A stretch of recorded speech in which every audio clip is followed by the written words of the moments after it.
Pero primero vamos a ver esta información. Vecinos de más de 2.000 comunidades del país cruzan todos los días los puentes que son bombas de tiempo. Estas estructuras son utilizadas por vecinos y también comunican a importantes zonas turísticas y fronteras nacionales. Más de 2.000 comunidades en el país viven bajo el temor de sufrir la misma tragedia que experimentan los vecinos de Turrubares.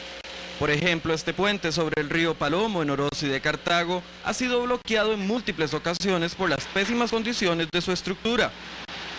Aunque es difícil de creer, fue construido a inicios de 1900, cuando aún no circulaban automóviles en el país. Otro escalofriante ejemplo es el puente sobre el río Zixaola en la frontera entre Panamá y Costa Rica. Por esta estructura pasan miles de costarricenses y turistas que cruzan la frontera. Fue levantado en 1921 y aunque es administrado por el gobierno de Costa Rica, está sin mantenimiento. Otras comunidades como Parrita, Atenas y Siquirres cuentan con puentes que originalmente fueron construidos para ferrocarriles. Aunque fueron hechos para otra época y otra población, hoy son parte de importantes vías del país. Bien, don Oscar, seamos críticos. ¿Usted qué le parece la actuación del MOP, o por lo menos cómo ha actuado el MOP en relación con puentes? Y reitero, seamos críticos. Para ustedes, ¿la actuación en cuanto al mantenimiento de este tipo de puentes ha sido buena, mala o regular? Históricamente, el mantenimiento de los puentes, lo que han determinado los estudios es que no existe. ¿Eso es malo? Es malo, porque no se ha dotado de presupuesto para el mantenimiento de los puentes. Este gobierno, de resaltarlo, sí ha intentado hacer tener un presupuesto para hacerlo, pero es mínimo. Y por lo tanto, de acuerdo con lo que hemos conversado con las autoridades, con la señora ministra, es que se necesitan mucho más recursos y se necesita dotar de una declaratoria de emergencia desde nuestro punto de vista como Colegio de Ingenieros y Arquitectos para poder atender esa emergencia. Pero, don Oscar, estamos hablando de recursos que los costarricenses pagamos todos los días con impuesto al ruedo, hablemos de marchamo, en fin, infinidad de cosas que el costarricense que normalmente transita por estas calles paga de su bolsillo para que por lo menos el mantenimiento sea mínimo. ¿Por qué en estos lugares que se catalogan remotos, el mantenimiento simplemente no existe y lo dejan inclusive a expensas de los mismos vecinos? Ni en los lugares remotos ni en los céntricos.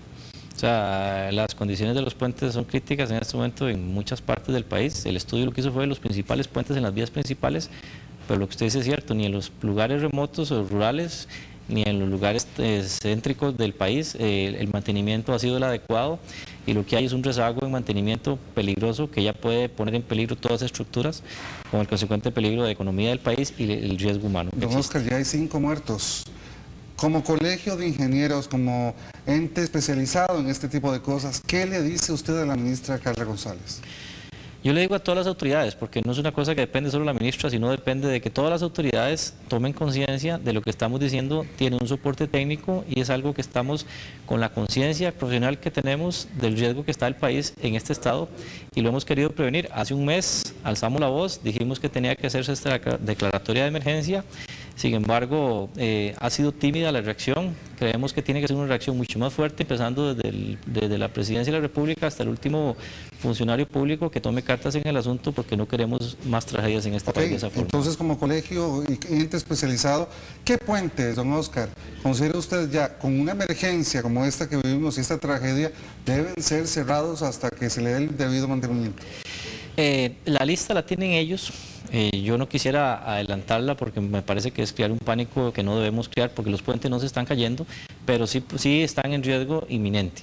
Me parece que la política debe ser inmediatamente dotar de recursos para el mantenimiento de los puentes y para alguna reestructuración que hay que hacerle a algunos para que no nos veamos en esta situación nuevamente. Don Oscar, muchísimas gracias por estar con nosotros. No, con mucho gusto. Y ojalá se pueda hacer algo por este país en esta situación. Muchísimas